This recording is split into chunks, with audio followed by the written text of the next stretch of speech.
grew to like now over 2 million retail customers, have around 50% of the Euro spot volume, which means like half of all the Euro crypto trades go through us. Do you have a lot of institutional clients? And if so, what entities do they typically represent? Is it hedge funds, family offices? The current pricing doesn't really mirror this, right? But behind the door, there's a lot of adoption happening, people joining. There's certainly a lot of cynicism to be had about the industry. The rage quitting we've seen on crypto Twitter over the past weeks might not be the most risk-adjusted play going forward. All of the big players are trying to catch some market share in Germany, because we kind of forget that Germany is still the biggest economy in Europe, and if you win Germany, you win Europe. GM, and welcome back to the Odyssey podcast. Today is episode 60 already, leading up to Christmas and the end of year 2025. So it's been quite a journey, and one sector of the industry that we have not covered at all so far is centralized exchanges. So today we are joined by David, who is working at Bitvavo, which has pretty impressively grown to be the largest Euro-denominated exchange over the past couple of years. Thanks a lot for joining, David. How are you doing? Max, thank you so much for being here on this podcast. I'm very excited to talk to you and your listeners, and I'm looking forward to the topics we will discuss. Yeah, very much looking forward as well. Personally, I have not heard of Bitvavo at all during the 2021, 2022 days. And then suddenly in 2025, you guys have been everywhere. During Berlin Blockchain Week, you opened your office, and then there was like an office opening party. And now you really seem to be one of the larger players, whereas beforehand, you kind of had the fintech, neo broker type of players like Scalable Capital and Trade Republic in Germany, where you couldn't really even buy crypto itself, but rather ETPs or ETFs. Then you had stuff like Bitpanda, but other than that, you only had the intercontinental exchanges like Coinbase and Kraken. And obviously, back in the days, you had Binance as well until they got a little more regulated and cracked down on InView. So maybe let's start by giving a brief background about yourself. How did you find your ways into the industry, and how did you end up at Bitvavo? Very happy to do so. So, as I said, my name is David. So I've been personally in the crypto space since 2018, 2019, I would say. Started from the investor perspective, and then got completely obsessed by the whole industry. So obviously had the very typical introduction to Bitcoin, then went into Ethereum, smart contracts, like how we all do it, right? And then I was so fascinated by the space that I wanted to work in it and push the narrative, right? Because I felt in this, I found myself more or less in this community again, right? Like I was talking to a lot of interesting personalities and characters that had very similar ideas of how the future of the internet should look like, right? And the future of money, and very similar ideas. And that's why I kept on pushing myself to work 100% in the space. So I started off at the Stock 3, which is a German, I would say the German Bloomberg terminal for the retail trader or investor. But it was doing all sorts of business development and was onboarding a couple of crypto exchanges, responsible for content, and started to reduce my times there. I started to work at a DeFi startup. We were basically doing a regulated yield product for crypto. That kind of got me completely fascinated by the whole space even more, right? And after this, it was quite similar to you, Max. So I didn't hear about Bitvavo like 2 years ago. I was quite unknown. And so I had my typical accounts with Kraken, Binance, and so on. But yeah, when I first heard about Bitvavo, I was quite intrigued because, especially from a cost perspective, they were leading, especially in the European market, right? And the fact that it's a European player, it's also quite unusual, I would say. And that's why I think diving deeper into this matter, I was blown away by Bitvavo, by the idea of going a little bit the other direction, right? Of going the regulated path, the more forward-looking and more like, how do you say, a little bit more conservative, right? So it was very interesting for me now to see the centralized exchange side. And Bitvavo since then is growing rapidly. And one of the reasons why you hear a lot about us at the moment is because of MiCA regulation, right? And since we got our MiCA license, we are now able to do marketing and approach clients all over Europe. And that's why you basically hear about Bitvavo more and more, not only at the Bitvavo, at the Berlin Blockchain Week, but also in football stadiums, for example. We do a lot of Bundesliga sponsorships. We're just trying to raise the awareness because Bitvavo is an exchange and not a broker, and that's a massive difference. But we maybe can dive in deeper later. Can you describe a little more what your role is like at Bitvavo? And given that you are a surprisingly large organization, how is a centralized exchange like Bitvavo structured workforce-wise? Yes, so basically my position is a business development manager. So basically, I'm introducing Bitvavo to Germany and the other way around. So on the one hand side, I focus on retail growth. On the other hand side, I do institutional introductions. I'm trying to get us onboarded or basically connected to brokers, to banks who want to get crypto exposure. And how is Bitvavo set up? And maybe you can also tell a little story about Bitvavo. So it's really this Dutch success story. So it started in 2017, 2018 officially, and was basically a basement with like three guys coding and seeing the opportunity of creating a trading platform, a crypto trading platform. And I think it was with like every startup, with everything, right? Like a lot of luck was involved. That it was just the right timing with the right product, and we had a massive growth in the bull run of 2021. And since then, we grew to like now over 2 million retail customers in Europe. We are market leader in the Benelux. Have around 50% of the Euro spot volume, which means like half of all the Euro crypto trades go through us. And now we have around 500 employees. It's a big number, but if you actually look under the hub, right, you see that there's so much needed since we are available on iOS, we are available on Android, right? We have a massive regulatory department which is doing all the licensing, and we have the security and the cybersecurity department, marketing departments, and I think I think it's quite interesting. A massive learning also from my perspective how localized marketing efforts have to be in Europe, right? So that's a massive learning, right? Like even within Germany, I would say the people from the south have a little different mindset than from the north. So something that you cannot put like one campaign all over Germany. Like you have to really localize it. And since then we keep on growing. And at the beginning, we focused quite on just handling the volume and make the trading experience quite seamless. And now we're also looking to adding new products, make it even more interesting. And from one of the reasons why I also put my personal funds now to Bitvavo is just mainly the cost perspective, because we really play the low cost game. So if you do volumes below 100K a month, you have 25 basis points trading fees.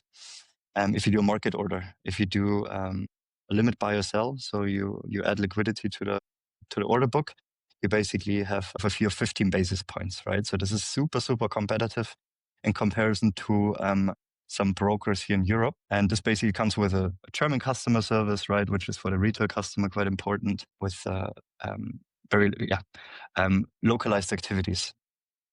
In retrospect, were you guys able to identify a clear edge, how you were able to compete and even in the EU market outcompete the much larger exchanges like Coinbase or Kraken? Was it primarily distribution driven? Did you have a regulatory advantage, a different set of features that they couldn't compete with, or is it purely on a cost basis? Or what set you apart?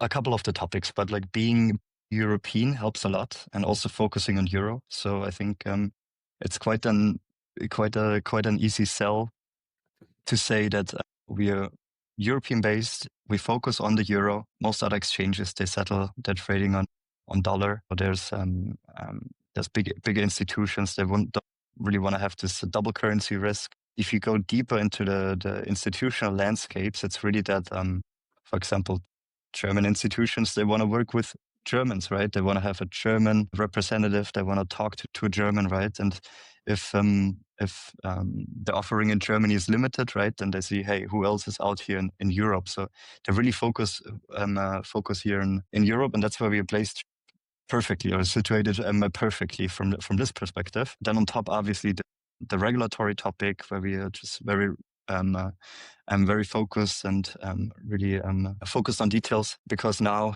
since both of the industries are merging more and more, right, it's so important that we have all the licenses that are basically required to do business in Europe. The other part is simply the cost perspective. So within Europe, like within Europe, we have within the world, actually, if we talk about euro trading pairs, basically we have the deepest the deepest order books with the deepest liquidity.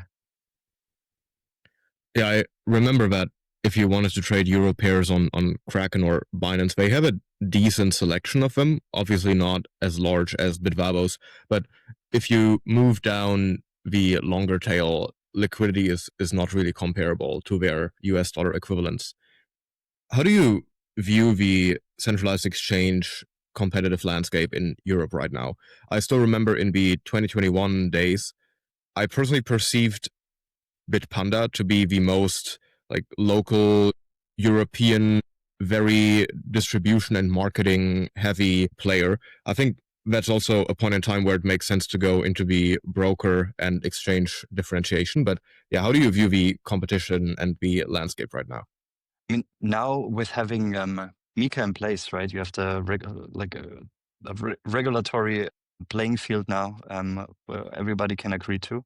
I think this the competition gets even bigger, right? So with a lot of the international players from the US, but also Asia coming into the market, and I think you see it everywhere, right? Like you see it on social media, you see it on in like sports games and so on, that all of the big players are trying to catch some market share in Germany, because we kind of forget that Germany is still the biggest economy in Europe, and mostly there's like a few.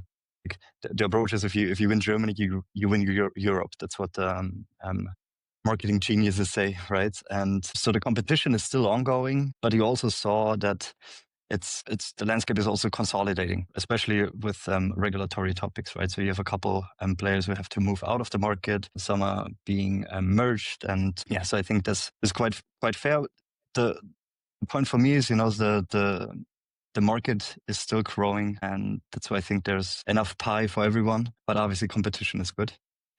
And I completely agree with Bitpanda being all out with marketing. I think they're doing a really, really good job with doing great sponsorships and being present at many venues, basically. And I think it's also good for the German landscape in general, right? Because I feel like Bitpanda it's quite an introduction to crypto in general. But once you focus a little bit more on actually the cost basis, then most people will understand that that just fees are simply higher at a broker setup.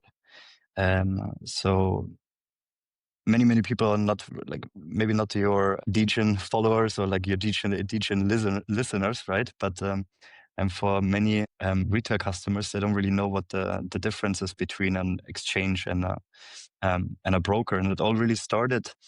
So what actually is an exchange, right? So an exchange in the traditional context is quite a members only club. So you had very high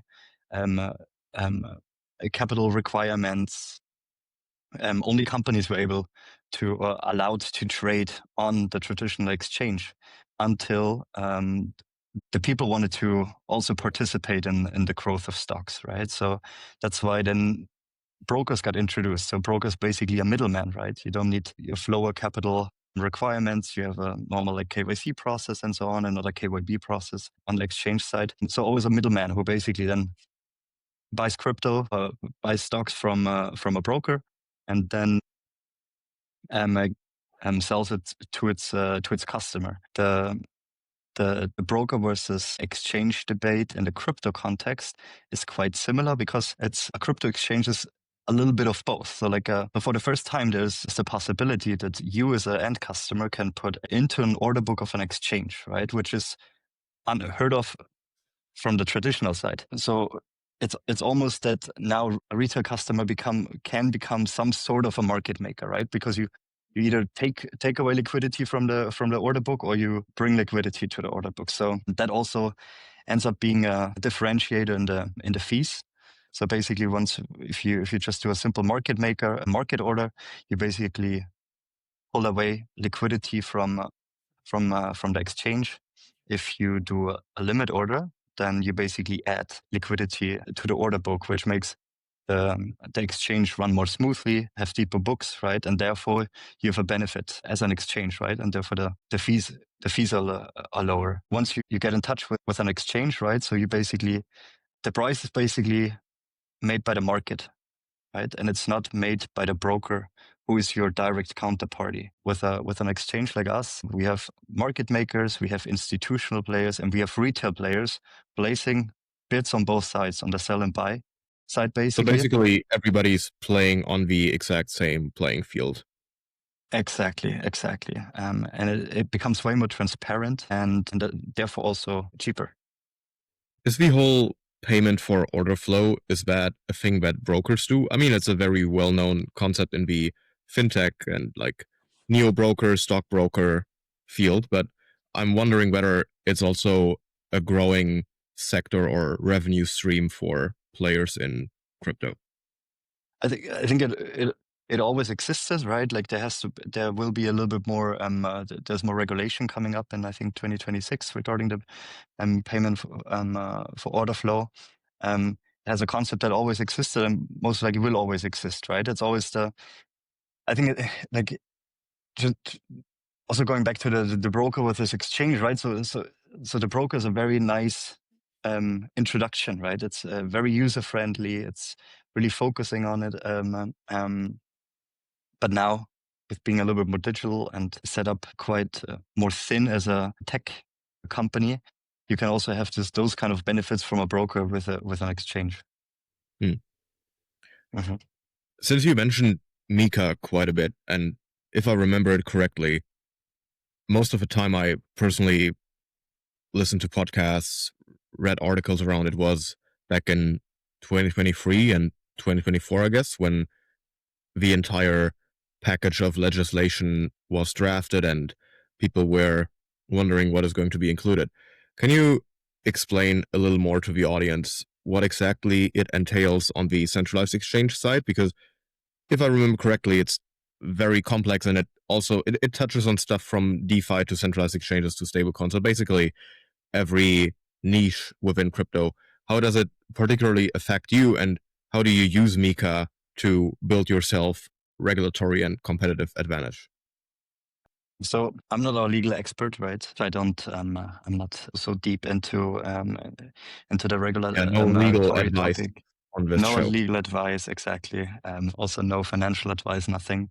But basically, there are all sorts of different kind of Mica licenses. So if some players say they have a Mica license, it doesn't necessarily mean that they have some trading license. Maybe they just have a custody license. Maybe they have different things. As I said, I'm not a legal expert, right? All I can say is that for the first time, right, I think Euro and also Germany has been quite forward thinking regarding this regulation, right? So it's for the first time that I think, or like one of the first times that we handled something quite proactive and everybody can prepare for it. And now I think the only issue is that the bureaucratic hurdle now has to be also reduced.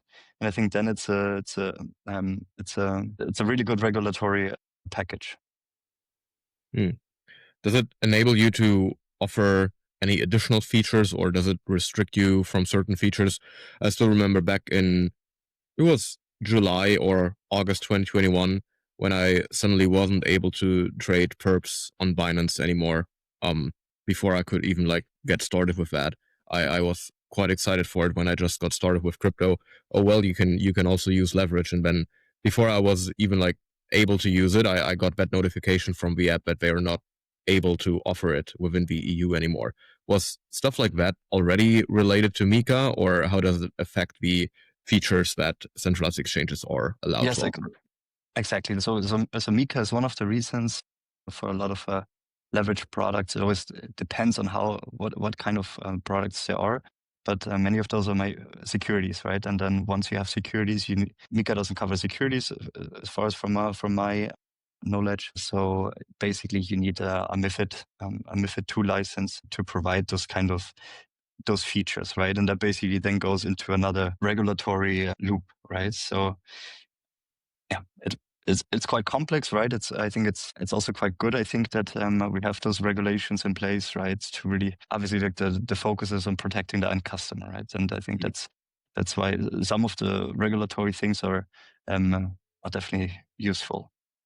Is there anything you think that is missing in Mica, or where you think it makes the life of industry participants disproportionately harder and it doesn't really serve a purpose? As I mentioned, I'm not the Mica expert, right? So there's not much I can say to that. But I've heard from my like counterparties and also people in the sector, right? Like it basically tells you quite clear what you're allowed to do and what you're not allowed to do. So I think that's quite that's a good thing, right? So, but it can go deeper into this. I'm not a legal expert. Yeah. Maybe to move on to user metrics, what do your current adoption metrics, daily active users, monthly active users look like? Like, how do you function as a business? Where does your revenue come from? And also feel free to share your screen if you have any slides or a presentation about that. I can just generally show you a little bit of like Bitvavo in a nutshell, basically, and then I can also screen. You can see my Yes. if you can see my if you can see my screen. So basically, yeah, yeah, we have around 400 trading pairs, right? And we have a yearly volume of around 130 billion, right? So, and this comes from around 2 million 2 million customers. And the other one is basically what I mentioned. This is our market share overview. So here we can see that we have roughly 50% of the Euro spot volume, and then you have the other players, Kraken, Coinbase, Binance, Bitstamp, and OKX. We're also part of it. Generally speaking, like the trading field volume or like the trading activities, they have been quite have been going down. I think everyone has seen this in the market, right? Everyone has kind of felt it, that there's a little bit less activity. If you look at meme coins, for example, like meme coin trading volume is also at a all-time low. But we are still growing, right? So we're still growing every day in Germany. I think the general market is still quite early, right? I think we are over this hurdle, like over the thing where people don't know about it. At least everyone heard about this crypto thing, even if they don't really understand what's behind it. But that's at least something, right? And if you zoom out and see the institutional adoption, if you see all of the advancements with tokenized RWAs or like real world assets, that's maybe a interesting side thingy, right? So instead of saying RWAs, if you're in a trade fight, don't if you talk to trade fight, don't say RWAs, real world assets, because RWAs are actually risk weighted assets, right? So you have to be a little bit more like this. Basically, the red flags for some of the trade fight guys. So it's always good to say real world assets. We talk about the whole stablecoin topic, and I think it's the stablecoin topic is, I think, the easiest to understand for a TradeFi, and I think that's where we see also a lot of movement happening. There's so many use cases for it, and I think that's one of the things where you have this deeper adoption, and where you see this deeper adoption in the crypto space. I think it's interesting you mentioned that like the institutional landscape in Europe is also warming up towards crypto. Do you have a lot of institutional clients? And if so, what entities do they typically represent? Is it hedge funds, family offices? Is it banks that want to work with you? And like, what are their views and like, what are the institutional like vibes towards crypto right now in Europe? It's definitely like I think it's definitely waking up. I think we are away from the very techie nerdy guys who try to explain this complex topic to somebody who has no idea. Now we are more leveling right on eyesight, and I think that's super nice. So for Bitvavo, basically we target brokers, where basically they can tap into our open order book, right? So we basically provide additional liquidity for the offering, but we can also talk to but we're also talking to banks. So we do this in all over Europe, basically. Just this is I would say, our main target within Europe. And yeah, you see if you look to the US, you see already many advancements of like pension funds coming in, just more institutional adoption in general. And I think there are a lot of US trends that are coming to Europe. So I think Europe is a little bit behind sometimes, but we catch on many trends. And if you look how important the crypto topic is in US and also states basically buying a Bitcoin for the treasury, I think that's a massive sign where I think, like, I believe personally that Europe and some of the players in Europe will definitely follow this lead. Still, if you look specifically into Germany, it's very conservative, right? So I think if you look at the general like investor landscape in Germany, right, we have around, I think, 13% between 18 and 64-year-old people who invested in crypto before. And I think we have roughly like 15% of the German population who bought stocks, right? So we come from a very conservative background where we focus a lot on security.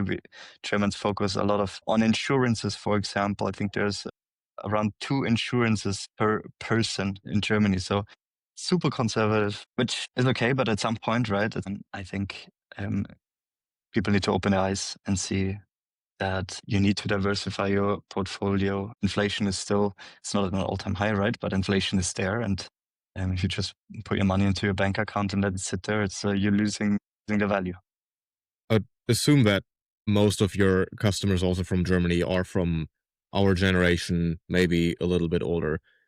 Do you even in this generation, which I would consider culturally very globalized, or at least within the Western hemisphere, pretty much very homogeneous, would you still say that there's a very different user behavior of European and particularly German users if you compare it to the user base of US exchanges? I mean, obviously, it's hard to make the direct comparison because you are pretty much exclusively focused on Europe and you don't have the US counterpart to compare. But maybe in conversations with other centralized exchanges, you've been able to get to some comparisons there, or yeah. Yeah, so not really in numbers. This will be more like a shot from the hip, right? From the conversations I had, and I mean, even within Europe, the investor landscape differs incredibly, right? So I think even here, like I'm now here in Amsterdam, in our headquarter. I'm from Bitvavo. We have the Dutch who are way more open to investing in general. Many people heard about crypto. They're all in stocks. And if you look to the US, for example, the retirement funds basically for every American, like that's already more sophisticated what we have here in Germany, right? So I think that basically represents quite the fure. Hmm. Are there any specific tokens or sectors within crypto where you see that the European crowd is either disproportionately interested or which they completely neglect? That's a good question. I think DeFi is obviously super interesting, right? And I think more and more people are actually starting to understand the use cases. But I think one of the major issues is just it's a generational. I think it's simply a generational topic where it doesn't really. Yeah. What I've seen, for example, in my talks is like it's so important to talk on one level, right? And if you talk to a banker who is in his late 50s, has seen a lot, and you come along as a 30-year-old crypto guy, it's super, super difficult. So we're starting to have more and more OG TradeFi guys who like go into the topic, who read about it, educate themselves, and then make a move to crypto, to DeFi, or like centralized exchanges. So you see more and more of this move, and then you basically level out the playing field, or like because you speak the same language. And I think that's one of the major issues that we have in the crypto industry, that we still don't speak the exact same language, right? And we're very technical focused. Whereas like I think we slightly discussed this the other day, that it's it's like I'm not aware, or have no idea how the tech behind MasterCard works, right? I have no idea what's very limited idea basically on how the internet works, right? But we are still speaking about what is a blockchain, what is really behind it. Most people, they simply don't care, right? They use credit cards because it's an easier way to use cash. They're going to use crypto because it's one level up, right? And that's always the thing I say, like, we're not bringing the solution to all of the evil. We don't bring the solution of all of the problems we have on the earth, but it's basically just one level up, one step further to make our world, or like the structure, or like the infrastructure, more efficient, right, and a little bit more democratic. And so that's what I think. I've always perceived the German crypto bubble as quite a weird one. I think we have a disproportionate percentage of Bitcoin maxis, and then there's also, I don't know if they're still around, but back in the days there was quite a large Cardano crowd, and IOTA was also, weirdly enough, a German thing. I never found Germans to be very avid of DeFi. Maybe Hyperliquid changed that a bit. We, a few weeks ago, had a first Hyperliquid Germany meetup in the Web3 Hub in Berlin, and I think that was very well populated and well attended. So some of the names, if you're active in the Hyperliquid ecosystem, are actually based here or in another German city, which I find very positively surprising. But also, given your connections to the TUM Blockchain Club and the Frankfurt School, where maybe you have an insight into the tomorrow of what is being built or what people are looking to build within the industry, how do you view the builder landscape of the European continent in crypto right now? You can focus on Germany or Europe overall, depending on. Happy to focus on Germany first, right? So what we have event space in Berlin, in the Web3 hub, right? We chose this location because it's very crypto focused, right? Like we have many builders there. We wanted to place ourselves there with where there's a lot of decision makers and also multiplicators, right? Like most of the guys who are actually in crypto, right? They have a network, they have a big family, they have friends and family basically who they influence, right? And that's why we made this decision of going to Berlin with our event space. I'm personally based in Munich, but currently also quite often in Frankfurt. I mean, obviously Frankfurt is still the financial hub in Germany, even in Europe, I would say. There's obviously nowhere around the Frankfurt School, right? So Frankfurt School, they did a good job. They are still continuing doing a good job and bring basically TradeFi people and general landscape more into the crypto space. Since I'm based in Munich, right, we have quite a deep collaboration with the TUM Technical University of Munich, and those guys they're just amazing. They're builders, right? They're very tech focused. That's what that TU Munich stands for. So I think it's incredibly important, right, to bring this topic into universities, to bring this topic to start quite early, right? Because I truly believe it. Like it is happening right now. This adaptation, right, and in all sorts of our life. Even though sometimes the current pricing doesn't really mirror this, right? But behind the door is actually, there's a lot of adoption happening, people joining, and yeah, so obviously, so that's why I'm a big fan of those universities actually providing courses and information to students early on. Are there any projects that are based in Germany or Europe, which you, either from Bitvavos or also from your personal perspective, you find particularly interesting? I think on the DeFi side of things, there are quite a few relevant players in France. I think Morpho is the largest example. And some of the other ones have like employees spread across.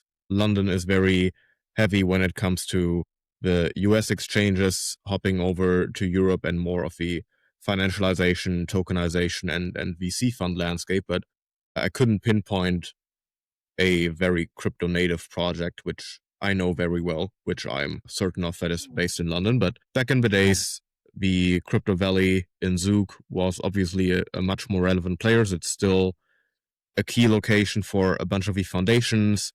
Berlin played a very big role in the deep tech space where you had a bunch of early Ethereum, early Cosmos people here, but right now it doesn't really feel like there's a shining star on the DeFi and crypto sky that is Germany or Europe based.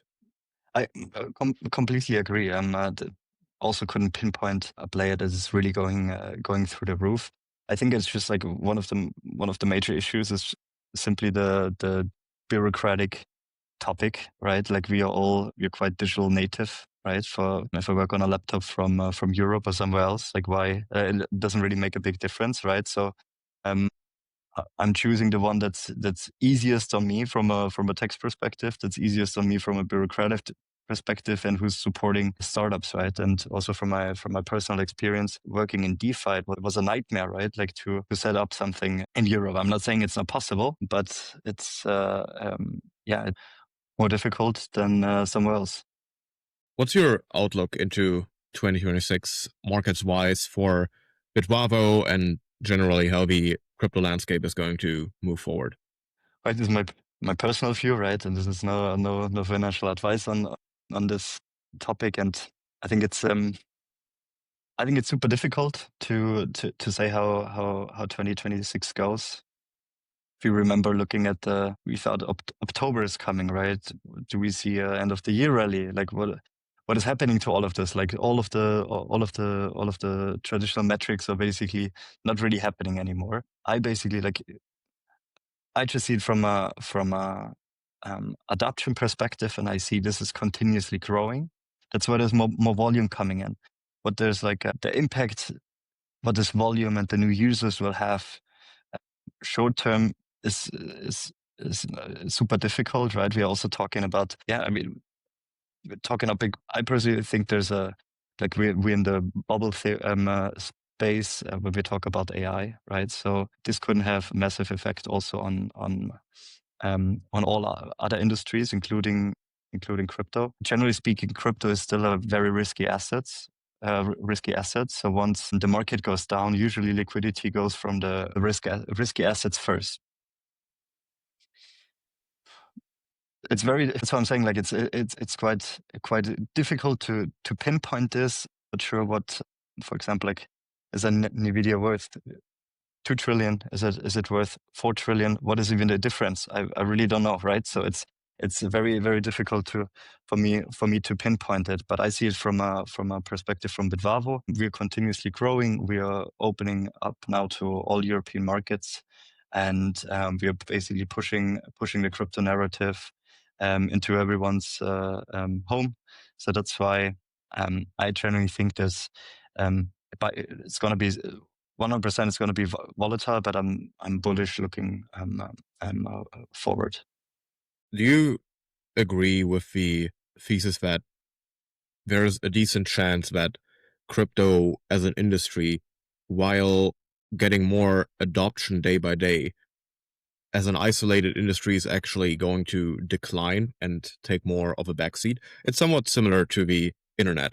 I mean, every restaurant, every street corner shop has a website, but if I'm a restaurant and I put my menu onto the internet, I'm not an internet company, I'm still a restaurant. So fintechs or banks that are using blockchain tech for their settlement, for tokenization, or for the issuance of their instruments, they still remain a bank and they don't necessarily have a token. So while the industry has arguably been growing in 2025 exponentially more than any year before when it comes to actual capital inflows and relevant players integrating the technology, there has probably never been a year where less value actually accrued to the underlying native crypto assets. Yeah. Generally speaking, I would say yes, but I think there are a couple use cases which we are not aware of, right? I think there's still things where we think there's space for development. I completely agree. Just because you put blockchain on something or AI on something doesn't mean it's AI or blockchain in it. What the actual value is behind it. Yeah, I think it's all about utility, right? Like I think it's also similar to the NFT market. Yes, is there value behind NFTs? 100%, right? Like if once you have utility for something, then all of a sudden you have something, but then you have value accrual. But just because you have some sort of NFTs doesn't mean that it will fly because of this, right? So because then you can also just have PDFs or whatever, right? So I think, yeah. I think from what you said, right, it's definitely, I think the market is really being filtered out. I think from the internet times, right, you had an Amazon, you had a Facebook, you had all of those companies also coming out. So you definitely will have a couple of winners that are using this tech. Yes, many. I think meme coin is going to be a difficult one, right? Perhaps one last side quest to dive into before we hit the hour. Over the past month, there has been a lot of questions and like frustration around the listing processes of various centralized exchanges, particularly in the context of Binance. I think there have been some cases where they have either received 5 or even up to 10% of the total token supply. I think Scroll was one of the cases, and then like a bunch of other projects. And yeah, just to, if you can share any details, how does the listing process of tokens work at Bitvavo, particularly because you guys are one of a few exchanges who have euro pairs also for the longer tail of DeFi tokens and anything else that's out there. Yeah, 100%. So obviously I'm not part of the listing of the listing team, right? But we have a couple experts in the listing teams who basically scan the market, see certain kind of trends, and then either approach projects directly based on the market sentiment, right? And we see where there's a certain kind of traction. But the listing process is quite simple. So there's just a simple listing form on our website. Maybe you can I can provide this to you later on if there's some interesting projects. And it's a simple filling out the form. We are MECA regulated, right? So it's like from a regulatory perspective, all we can do is being done. We're doing this as transparent as possible, right? Any topics you'd like to cover? Any other questions that remain unanswered? No, I think keep building, right? I think it's always, I think generally speaking, it's always important that we zoom out and look at the bigger picture, and we are really building the financial future, right? Which I think is it's an incredible motivation, and it also keeps me passionate about the space, because I think we truly do something good for tech and good for the industry, not the crypto industry, but good for the financial industry as a whole, right? And I think from all the turmoil, from all the volatility in the market, I think it's really important to just come back to the basics and say, why are we actually doing this? And I think this is that gives quite a lot of motivation again, and I think this is something that we shouldn't forget with all the craziness that's happening. I agree. While there's certainly like a lot of cynicism to be had about the industry and all the stuff that is going on, and there are difficulties to monetize certain things, even though they are useful on a technical side, I still think that the rage quitting we've seen on crypto Twitter over the past weeks might not be the most risk-adjusted play going forward. So thanks a lot for coming on, David. Where can people find you? Where can people find Bitvavo? How can they sign up? Quite simple. Maybe we can also post some sign up link. At the moment, we also do have like a 50 euro new customer code going on. So I think that's quite nice to just test our app, test our product, and just go to our website, click around. I think that's the easiest one. And for me personally, like if somebody's interested, you can reach me on either Twitter, LinkedIn, with my name, or Telegram. So I'm quite flexible. Looking forward to some questions or any other requests that are coming. Very nice. Thanks a ton for coming on, David. It was a very nice conversation, and I think our audience now knows a lot more about the European centralized exchange landscape. Appreciate it, Max. Thanks so much. Have a good one. Thank you.